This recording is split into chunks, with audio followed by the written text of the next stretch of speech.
most kids, when they get to 16, 17, 18, they realise that the children's hospital environment is not right for them. You know, the babies in the waiting room, the toys all over the place, the cartoons on the walls. While they like the people and they're used to the people, they do realise that it's time they moved on to a different setting.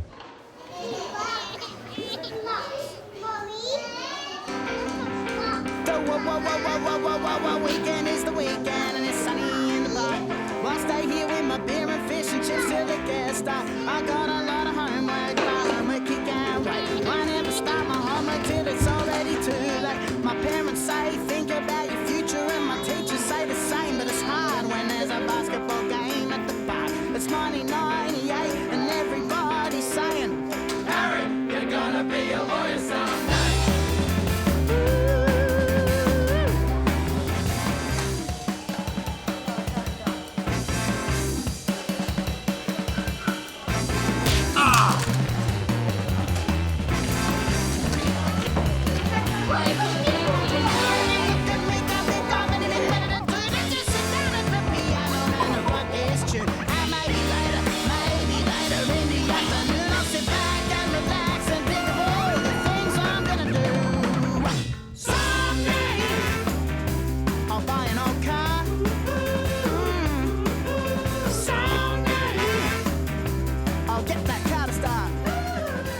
Come on in, guys. Wow, it's really going off out there. Yeah, tell me about it.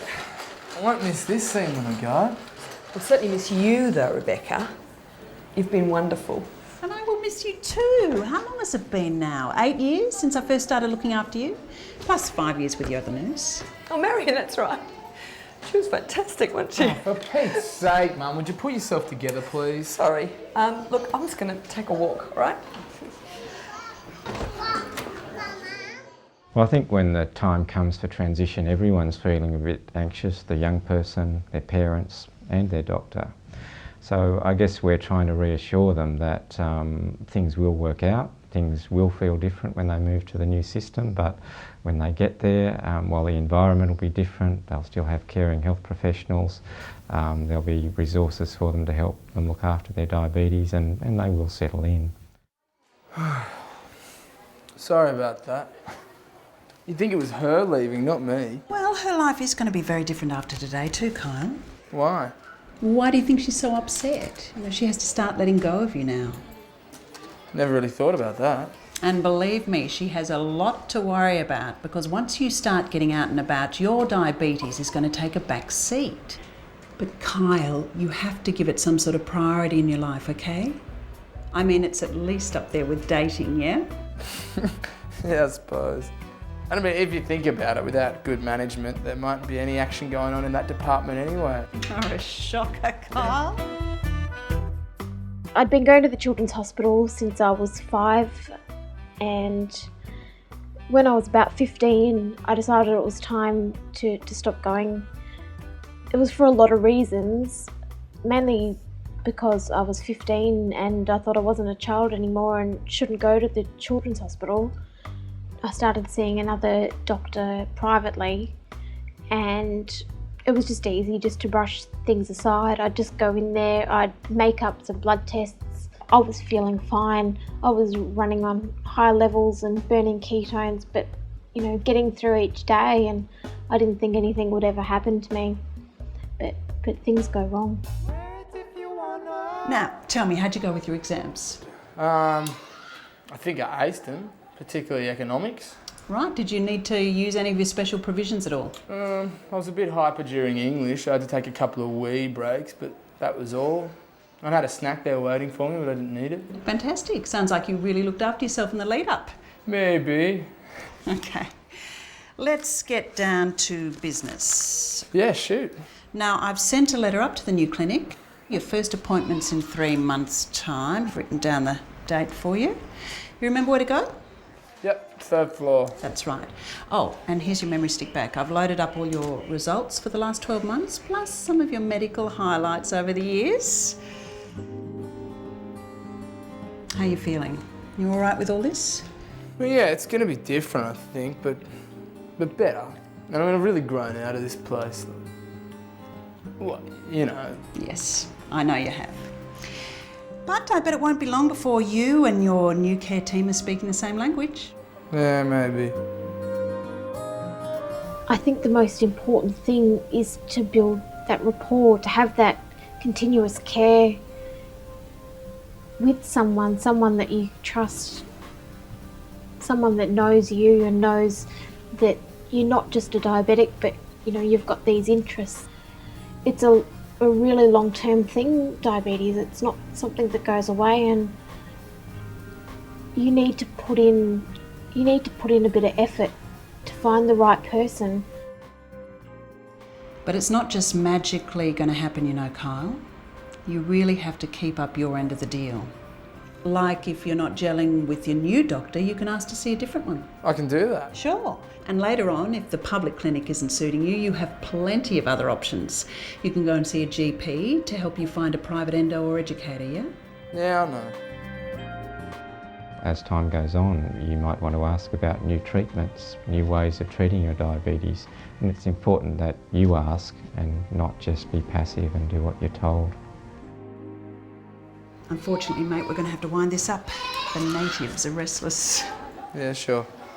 But before you go, I have got something for you. Yeah, what is it, a cure? No, Kyle, it is not a cure, but it may help you while you're trying to get the gist of all this new stuff happening in your life.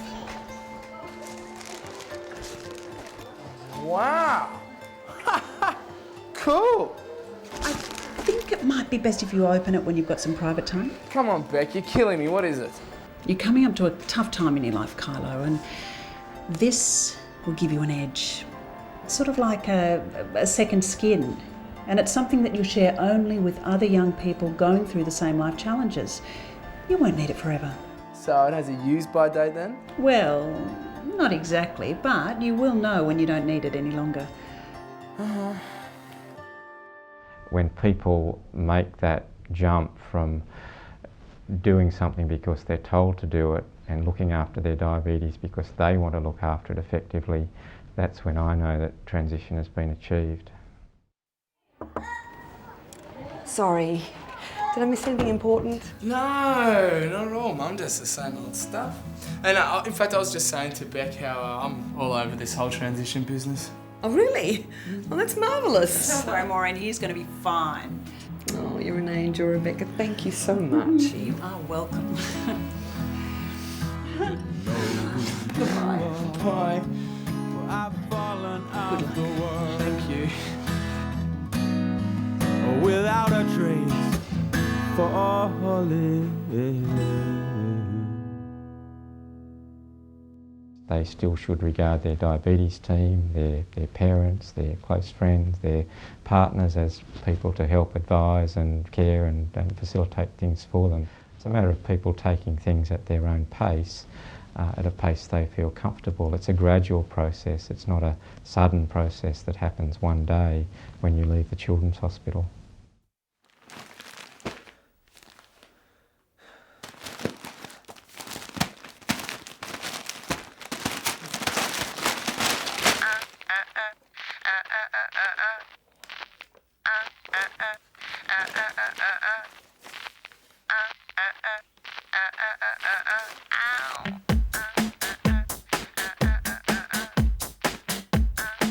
Wicked. In your fine, expensive suit and your gorgeous imported shoes, I watched you saunter in disguised as a gentleman. I could smell your designer perfume from all the way across the room. It must be said, and you turn my head. Birds of a feather, baby, they flock together. I am yin into your yang. Sweetheart, dinner's going to be early tonight. Mum, a little bit of privacy, please. Relax. I've seen all your bits before. Anyway, you're not even undressed. What's the fuss about? Well, I just think you should knock, that's all. So what are you up to? You need so much privacy. Well, I was trying on my costume for the school play. Carl, you left school 3 months ago. Oh yeah, I know. It's a reunion concert. I see. And this is your costume. Yeah. So there wasn't much left in the budget for wardrobe then? What do you mean? Carl, you've been wearing these same clothes for 2 days. Pet, I think you need to do a finger prick. You're acting very strangely right now. Lucky for you, dinner's early tonight.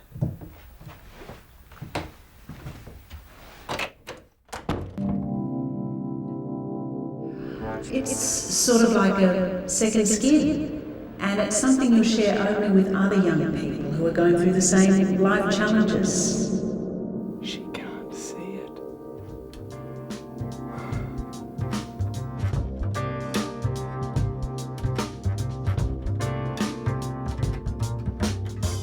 I've got a light. Oh yeah. I didn't make it. It wasn't me. But I can point it out so you all can take it in. Yoo-hoo! You ever going to put anything in that cupboard? Oh, don't begrudge me this one luxury, Narelle. It's my little bit of clarity in this cluttered world. That sounds very feng shui. Is this all of them? Yep, that's it for today, thanks. Now who said that there would be a war? We know that we don't always get it right with transition, and sometimes a young person will move to an adult service that doesn't suit them, that they're not happy with. And I guess our advice to them is put your hand up, give us a call. Don't just sit there feeling frustrated. It's an absolute tragedy when we see or hear of young people who have dropped out of follow-up because they didn't like it or it didn't suit them, and then 5 or 8 years down the track they've got irreversible complications. The main thing is hang in there, talk to people, tell them what's working and not working, and try and get something that's going to work for you.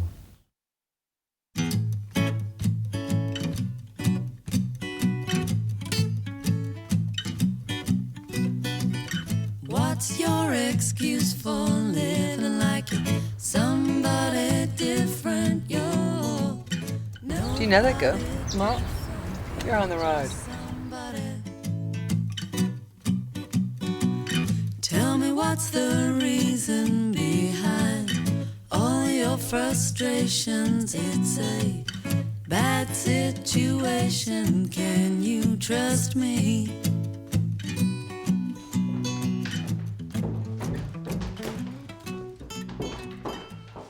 What are you going to have for breakfast, Kyle?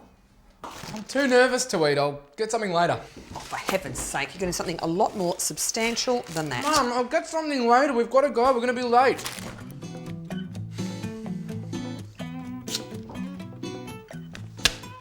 I'm driving. You'll be too busy eating. But Mum, I need the practice. Ugh. Driver's licences are really important to young people, particularly boys. It's a really important part of growing up. It's a big stage in development. Once a person gets their driver's licence, it's a really precious thing. One of the responsibilities that comes with having a driver's licence is that you need to be aware that you've got to look after your diabetes particularly carefully to avoid the risk of having a hypo while you're driving.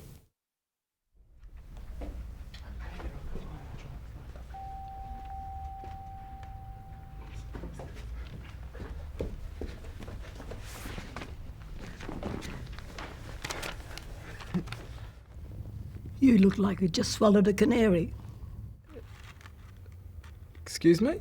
Something big coming up for you today, huh? Oh, yeah, I'm going for my driver's licence. Well, be prepared for a long wait. But I've got an appointment. Oh, that won't do you any good. They're always behind, even if you've got the 9 a.m. slot. Would you like something to read, Kyle? No, I'll be right, thanks. Won't be long. Suit yourself. My name is Phyllis, by the way. Uh-huh.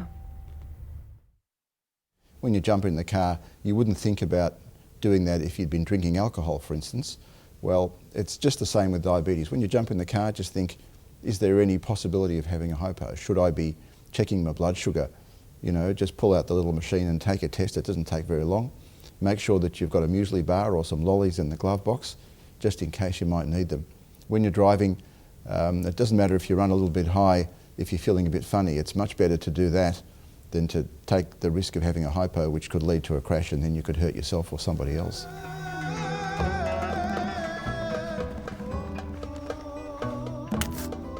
Hey Kyle, there's an article in here about how intolerant society has become towards people who are a bit different. I've had to put up with damned intolerance all my life. 80 years it's been for me. Really? People are just afraid of things they don't understand. I see. And I'll tell you what, I've made it my business to educate people as much as I can along the way. Each of us can do our bit, you know. Right, Kyle? Yep. Kyle Kent, please. Good luck, Kylo, dear. Oh, such a nice boy. The worst possible situation can be if you're involved in a crash and somebody's killed, then the police will be very interested in whether or not your diabetes might have had something to do with what caused that accident. And you might have to provide medical reports or have medical examinations. You might get asked all about that in court in great detail about how well you look after your diabetes. If you've got recordings in your glucose monitor, that can be very important evidence. These things can end up as extremely serious court cases, and ultimately, if you haven't been looking after yourself, and if they can show that it was your fault in not looking after yourself properly, you can even end up in jail.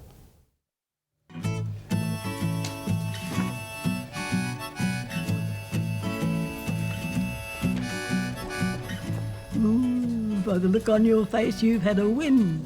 Yeah, I got a first go. How awesome's that? Oh, yeah, that's very awesome. Congratulations, dear. Oh, thanks. Now I just have to wait for them to make up my licence and then I'm out of here. Well, settle in. Oh no, they just have to make up the card.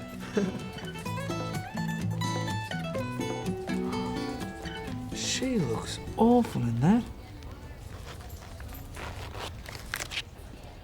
They'll be keeping an eye on you now, Carl, you know that? Well, what do you mean? It started already. Look up there. That's just the security But cam. that's how it starts. They have a file on us now, you know, they keep tabs. And the only way to outsmart them is to be proactive, you know. Think of things, do things before they even ask for it, and stay under the radar. You don't want to give them any reason to doubt your ability. You've got to stay on top of things, Carl. Sure, I'll stay on top of things. I'll remember that. What are you doing here, Phyllis? 106, isn't that your number? Oh, yeah, that's me. Oh, well, I'll catch you later. Or maybe. Best of luck with everything.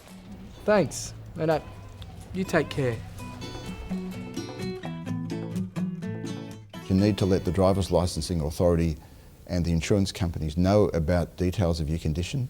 If you tell them that you've got diabetes and that you take insulin, they will start a file on you, and that file's not meant to have every single bit of information about you. It doesn't keep information about things like speeding fines or parking infringements or anything like that, but it's concerned with making sure that your diabetes doesn't have an effect on your driving. I'd go along to my eye doctor and get things checked that way, but every now and then a local doctor would do like a test on me, but I didn't really keep it up for the few years I wasn't seeing anyone. Even though the driver's licensing authority might only ask you for a report every year or two, that doesn't mean that you only have to think about it every year or two. It's a really good idea to be thinking about it all the time. Look after yourself, make sure that your eyes are in good condition, make sure that you do everything you can to keep your risk of a hypo down, because your driver's licence depends on all these things. I'd never got around to getting a licence. I think, maybe girls aren't as interested as boys in running out and getting it as soon as they're 18. So I hadn't got around to it, and then my eyes started to play up and it was too late. So I won't ever drive now.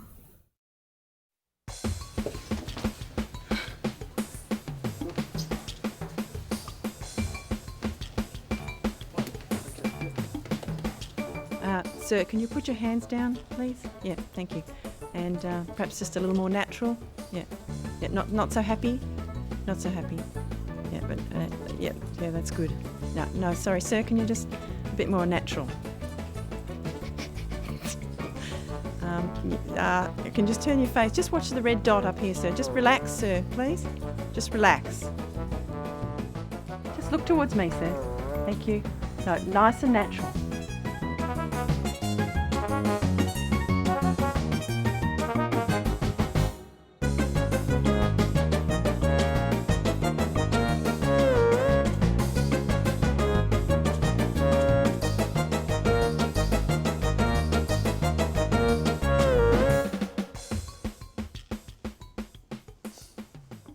No, it's for me.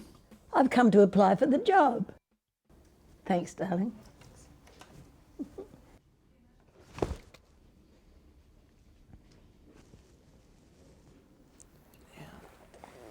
There's your board and there's your pen. I'll see you later.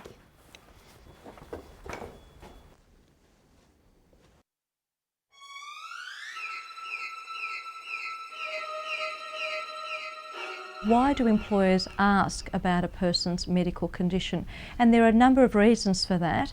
Often and mainly they want to determine whether the person can perform the inherent requirements of the job. Sometimes they want to ascertain what reasonable adjustments do we have to make to enable that person to perform the job. And occasionally they have to determine whether there are any rights and obligations regarding superannuation, workers' compensation and other insurance that they need to consider. Hey, Kylo, do you think I should tell him about my gout?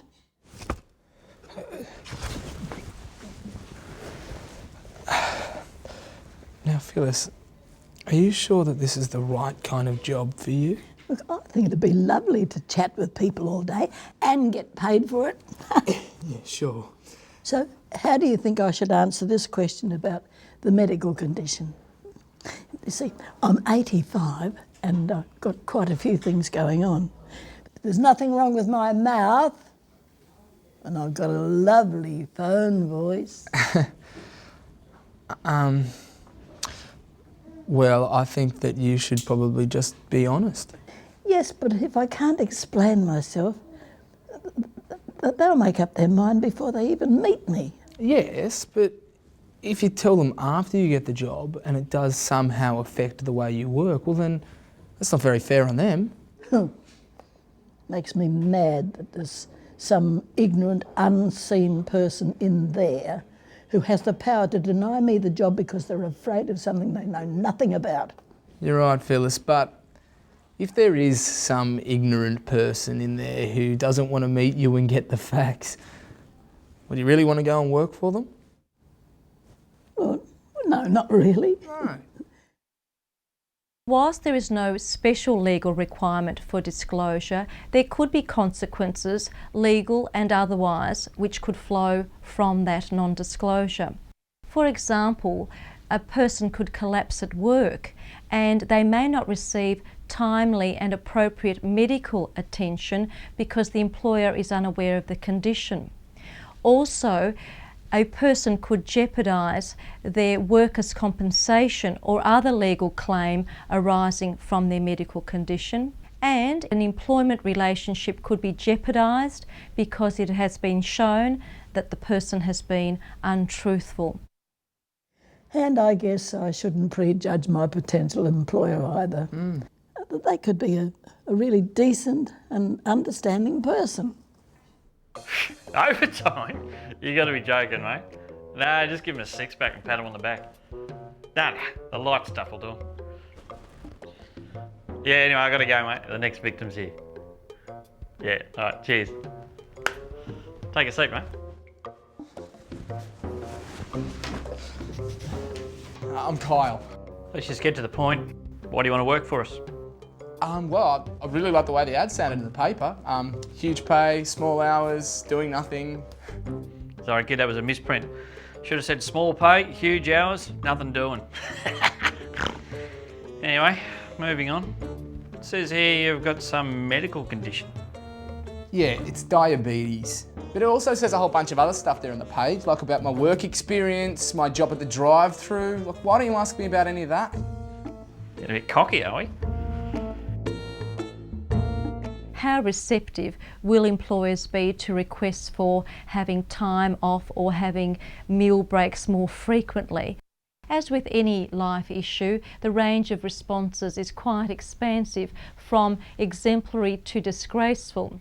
However, under the equal opportunity legislation, an employer is required to make reasonable adjustment for people with special needs. You got a resume? Yeah. Plus my 3 references. Anything else? I've got a Coke in there. Diet? Of course. Scotch? Now you're pushing it. If you want a job, go for it. Chances are that if you don't see your diabetes as a barrier, that your employer won't. So be confident, believe in yourself, and demonstrate that you are the best person for the job. You're not going to be a work cover disaster for me, are you? Look, I've got good control of my diabetes, so there is no reason it should affect my work. I might have to swap a shift with someone so that I can make a medical appointment or something, but you can rely on me to do that, so you're not inconvenienced. You've got this whole thing sussed, haven't you? Well, I've had diabetes since I was 5, so I've always had to be pretty organised. It's kind of like, I don't know, my life depends on it. Bloody hell, you sound like the man for the job. What, really? Like on the phones? You're too clever for that. I've got a part-time management position. If you can do that like your life depends on it, I'll be a happy man. Old friends become old Sweet!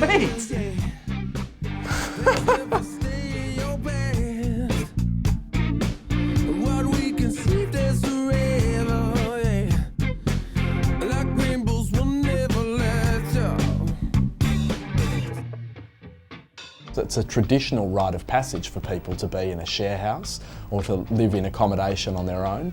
Setting up your budget early is really important because you'll have a whole lot of other costs. You'll have your costs of travel and transport and food and medical costs, but it's also important that you can pay your rent, because if you do fall behind in your rent, you can be subject to eviction. Think about the location, think about being close to your doctor, work, school. Think about who you'll be moving in with. Do you know them? Are they friends of friends or someone you're close to? Or have you had a chance to have a coffee with them first and really interview them as much as they're interviewing you? You look like a regular enough kind of guy. Any weird habits that we need to know about?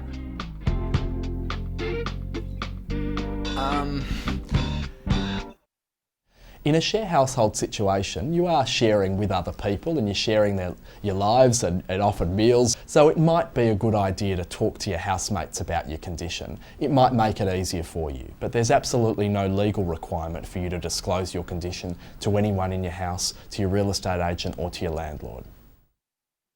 Well, yeah, I suppose that you should know that I have diabetes. Well, isn't that what old people get when they eat too much sugar? No, not really. Yes, it is. I saw it on TV. It's linked to that obesity. Oh, you're not obese as well, are you? That's the last thing we need. Nah, I'm not obese. Shut up, Mark. You're such a moron sometimes. Sorry, Kyle. Look, we're totally cool with that. Have you got much stuff? Because my dad's got a trailer. I could ask him if he could lend it to us. Yeah, that'd be really cool. Thanks. Look, even with the best planning in the world, things can change. It can cost more than you anticipate. Your health condition might change. It's not a crime to move out early or to say that this isn't working out, but it's just important to know your rights, to have perhaps a little bit of money aside if you need to have lease breaking costs, and certainly your tenants union in your state can help you out there. I got a funny feeling.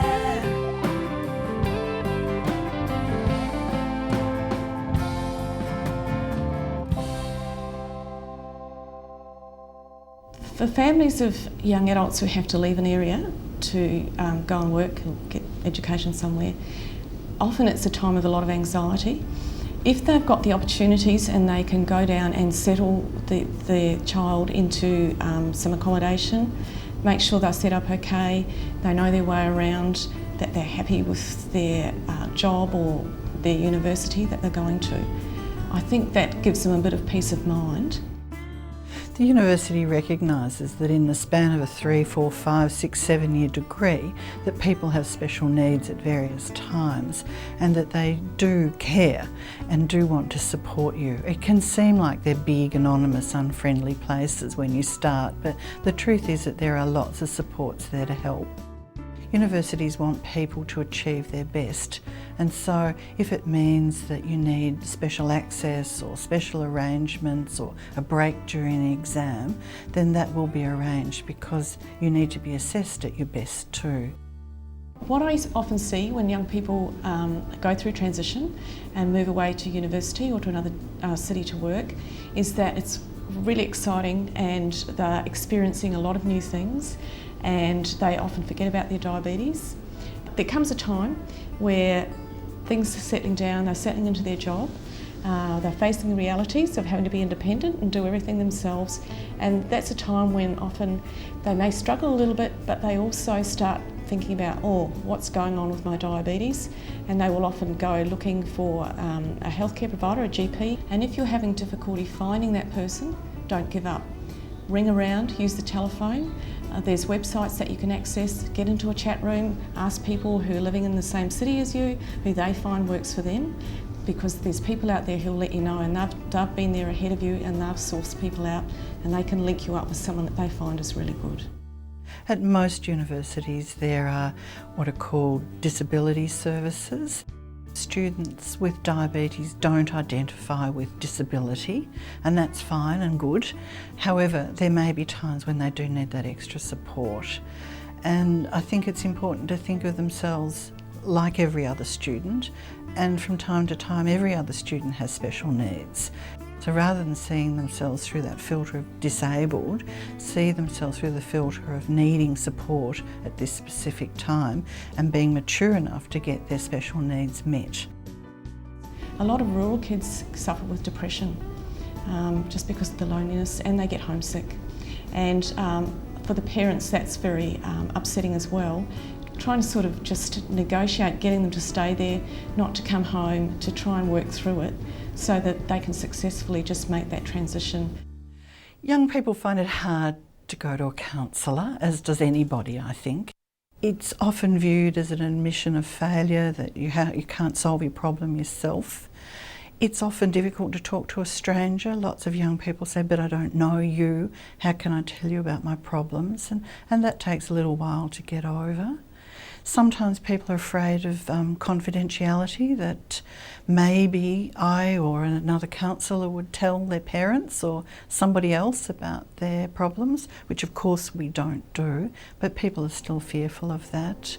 But my experience is the act of seeking help really starts the change process and can do a huge amount towards solving problems.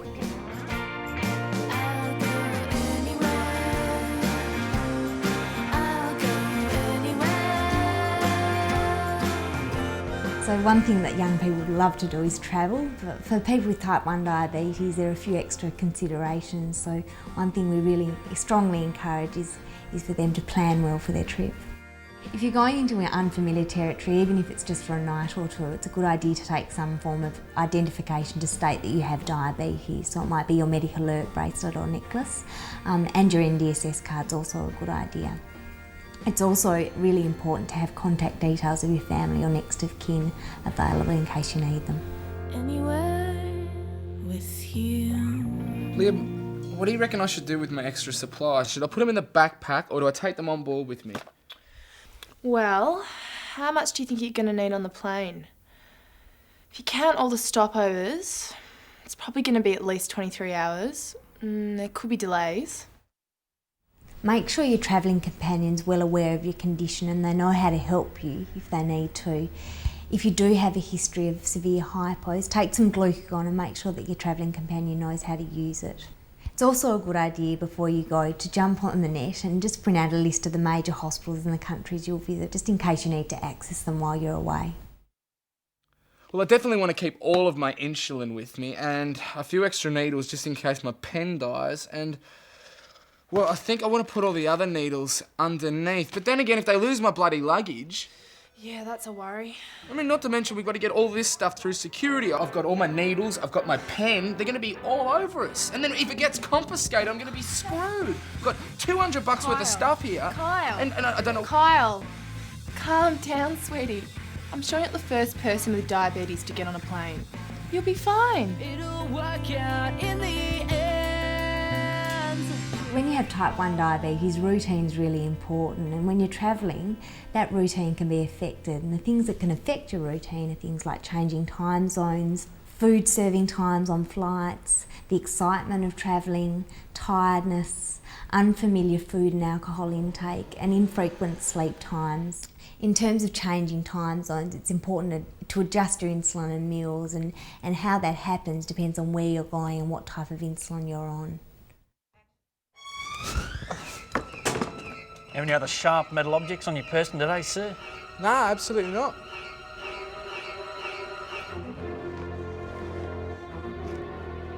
Bit nervous today, are we, son?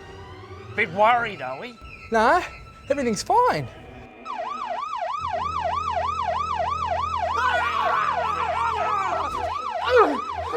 I saw you coming, boy. Yeah? You haven't got the right kind of stuff to pull off an operation like this, have you? But I've got diabetes! Yeah, that's what they all say. Get off him, Kyle! I'm sad. Kyle, What? you were dreaming. I think I might call the hospital tomorrow to get some advice. It's a good idea.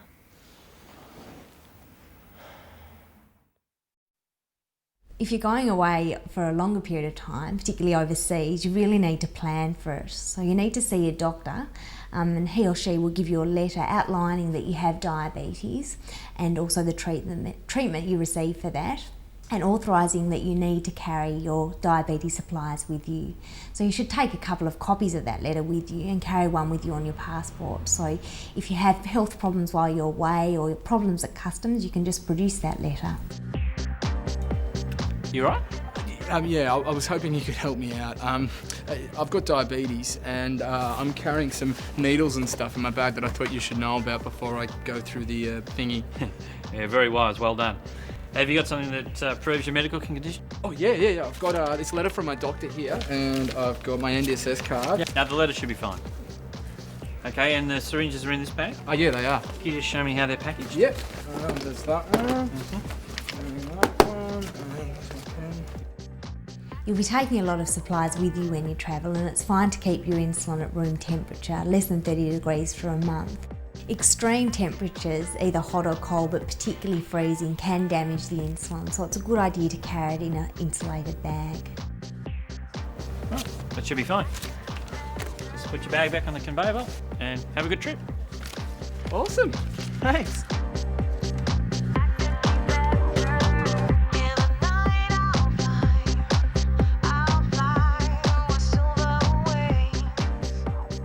Did you see that young woman's t-shirt? Yeah, boyfriend's getting her.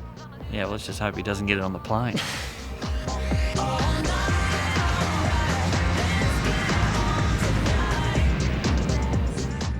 When you get to your destination, particularly if there's been a significant time zone change, it's important that you continue testing regularly, because jet lag and the symptoms that go with it can make it difficult to tell whether your blood glucose levels are high or low.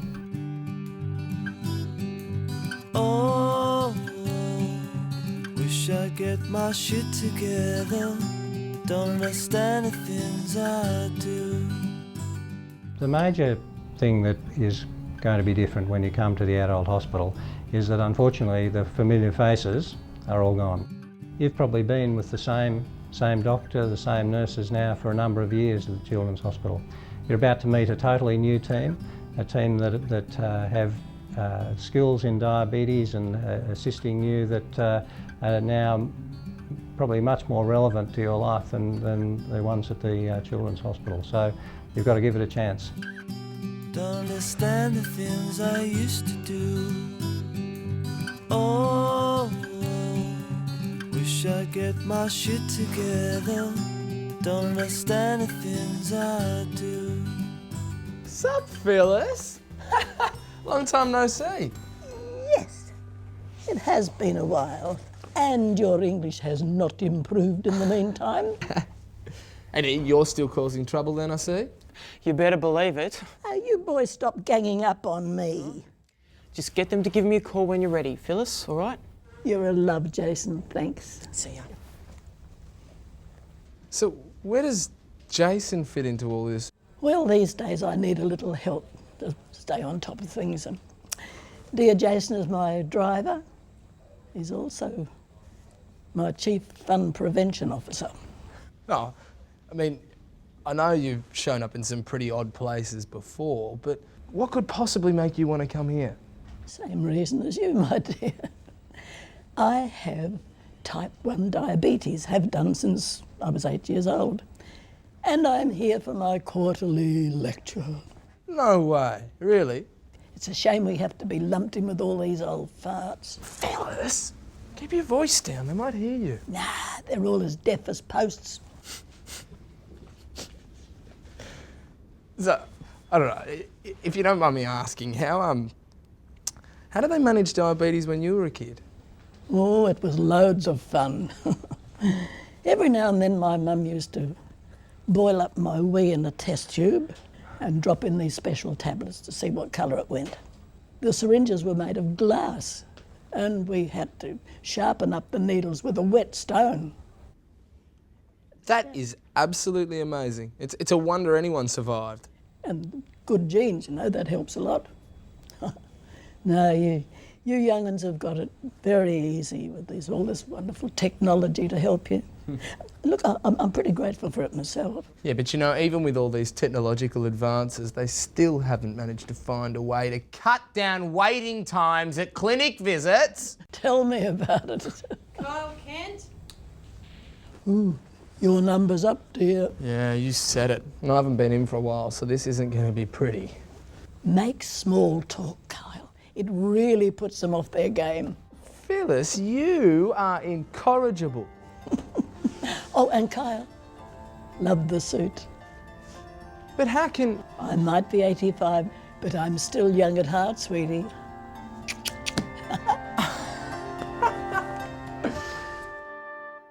It's important to keep regular contact, to keep your appointments going regularly, because if you don't, and things, you know, you might not be aware that things are starting to go wrong, in the future that's going to create a need for a whole lot more appointments and a whole lot more complicated treatment, which, you know, you don't want and we don't want. Back when I was a teenager and was messing with my diabetes, everyone mentioned to me complications.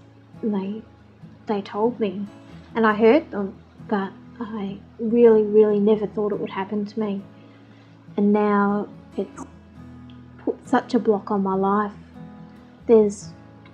Every day I think about how I wish I could, you know, we could start a family and just get on with our lives, but it's just something that's got to wait now. It's got to wait now till all this is over with the heart and everything else. Women in their late teens and early 20s, some of those are deciding that it's time to go on and start their families. It's really important that we get the diabetes running perfectly before you even start to have the family. And pre-pregnancy counselling is a really important part of care for young women with diabetes. Oh, we haven't seen you for a while, Carl, have we? I guess you've had far more important things to attend to. Well, I have had a bit on. Well, you'll have a lot more to deal with if you don't start looking after yourself. Yeah, thanks for the breaking news. Have you had your eyes checked lately? Nope. Hey, did you get away for Christmas? Yes, I took the wife and family to Fiji. Have you brought in an overnight urine sample? Ah, yeah, I've got it right here. Where would you like it? Oh, charming. What is your story, Kyle? Let me guess. Oh, you've had a lot of exams on. Perhaps you've had a run of 21st to go to. Well, what's that other one they always use? Oh, that's right. My boss wouldn't give me time off work. It's always someone else's fault, right? Well, I'm not a complete disaster. I mean, I've been doing my sugars twice a day. I haven't skipped my insulin lately, and I'm here now, aren't I? So let's move on, shall we? Right. Good work. Yes, that's commendable. So, Why don't you ask me about my trip to Europe? Right. How was that particular trip? It was particularly good. Great. And while I was over there, I found I had to change my insulin. And what I've done is it's been really working for me. So I've written it down. Really? That's fantastic. Yeah. So I've dropped 1 unit for breakfast and 1 unit at lunch. And overnight. There is a commonly held perception that the adult hospitals are unfriendly, cold places that aren't interested in you, that you leave the caring environment of the children's and go to this mean, horrible adult hospital. But really nothing could be further from the truth. We want people to be well, and it's not just avoiding complications, it's feeling good about the diabetes, looking after it properly, having that fit in with your life. Those are all really important things, and they're the things that we concentrate on. I could have looked after myself, and I wish I had, but no one else could have stopped me. Whatever you do for your health, you do. And really, in the end, it is down to you. And so I know that, and I know it was my fault. But I can't do anything about it now.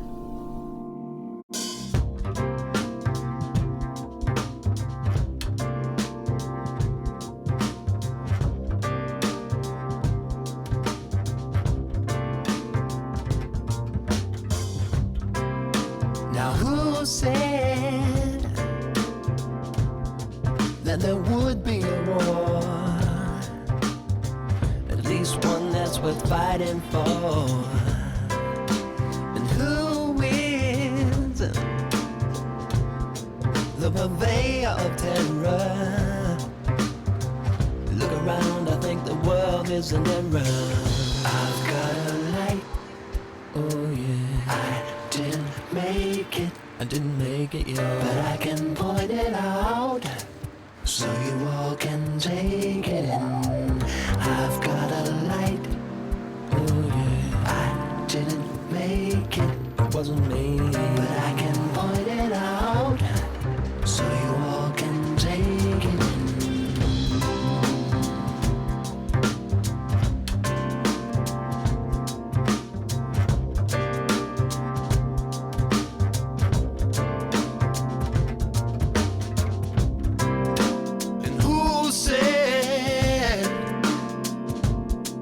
There would be a war. All the finger-pointing fools seem so sure. And who is the purveyor of terror? Is it a downtrodden third world nation, their trash bin laden? Or can you see the bush for the trees? They're burning down. And have you been saving, stocking up on all the things you need?